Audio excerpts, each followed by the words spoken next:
এতদিন তোর পিছনে অনেক টাকা খরচ করেছি, এখন তুই মরে যা। আজকে তোকে মরতেই হবে, কেউ বাঁচাতে পারবে না।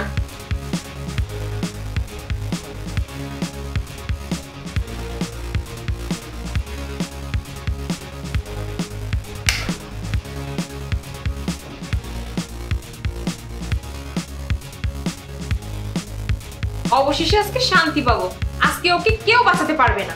এখন আর ওর পিছনে টাকাও খরচ করা লাগবে না, আমাকেও আর ওর কাজ করতে হবে না।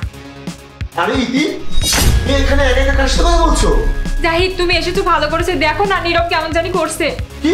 তাতে চলো, কি হয়েছে আমার ছেলে? ডক্টর সাহেব, কি অবস্থা আমার ছেলের?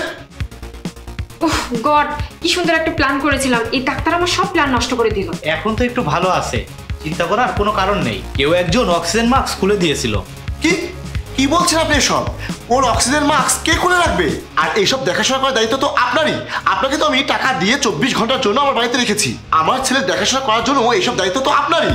হ্যাঁ, কিন্তু স্যার আমি একটু ওয়াশরুমে গিয়েছিলাম, এসে দেখি অক্সিজেন মাস্ক খোলা। ওর শ্বাস নিতে অনেক কষ্ট হচ্ছিল।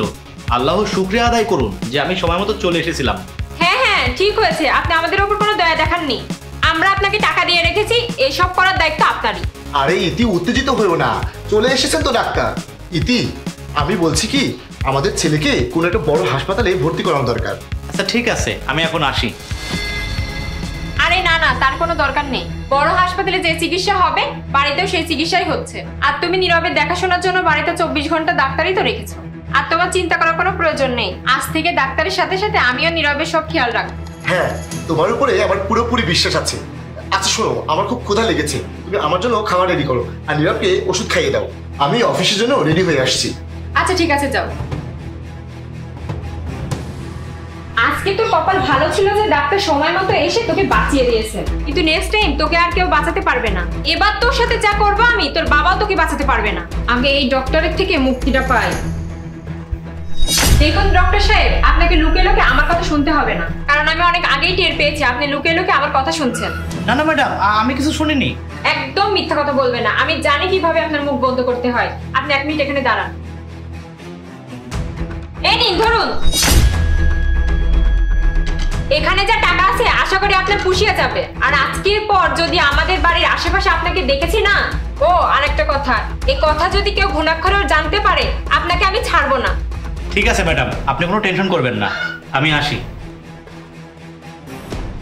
এবার দেখি তুই কিভাবে বেঁচে যাস। ইতি, তুমি আমার ছেলের সাথে এটা কি করছো? আমি আপনাকে সব সত্য বলছি। প্রথমে যে অক্সিজেন লাইনটা বের করে দিয়েছিল সেটা আপনার ওয়াইফ করেছিল, আর এইসব আমি আমার নিজের চোখে দেখেছি। আর আপনিও দেখে নিলেন আপনার বউ আপনার ছেলেকে মেরে ফেলতে চায়। কি আবল তাবল কথা বলছেন আপনি? আমি জাহিদের ছেলেকে কেন মারতে যাব? জাহিদের ছেলে মানে তো আমারও ছেলে। স্যার, আপনার যদি আমার কথা বিশ্বাস না হয় তাহলে আমি আপনাকে ভিডিও দেখাচ্ছি। এই নিন দেখুন।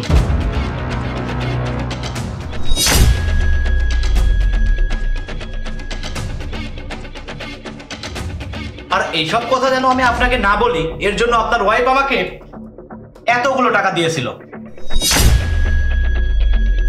ছি ইতি, ছি, তুমি আমার ছেলের সাথে এই কাজটা করতে পারলে? কেন করলে? হ্যাঁ আমি মানছি আমি এসব করেছি, কিন্তু এর পেছনে কারণ আছে। পুরো 3 বছর ধরে এর খাওয়ানো, এর জামা কাপড় ধোয়া সব কাজ আমি করি। তুমি কি যে বোঝা আমার মাথার উপর চাপিয়ে দিয়েছো সেটা শুধুমাত্র আমিই বুঝি, তুমি বোঝো না। এর চেয়ে মরে যাওয়াই ভালো। আর এমনিতেও বাড়িতে জিন্দা লাশের মতোই তো পড়ে থাকে। তুমি আমার ছেলের ব্যাপারে এসব ভাবো? আমার তো বিশ্বাসই হচ্ছে না। আমি তোমার কাছ থেকে এগুলো আশা করিনি। আল্লাহ সবার ভাগ্য লিখে রেখেছেন। হয়তো আজকে আমাদের কাছে যা কিছু আছে সবকিছু এই ছেলের জন্যই।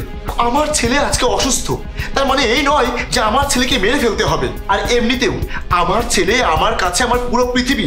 বুঝতে পেরেছো তুমি? হ্যাঁ তুমি ঠিকই বলেছো, আমি আমার ভুলটা বুঝতে পেরেছি।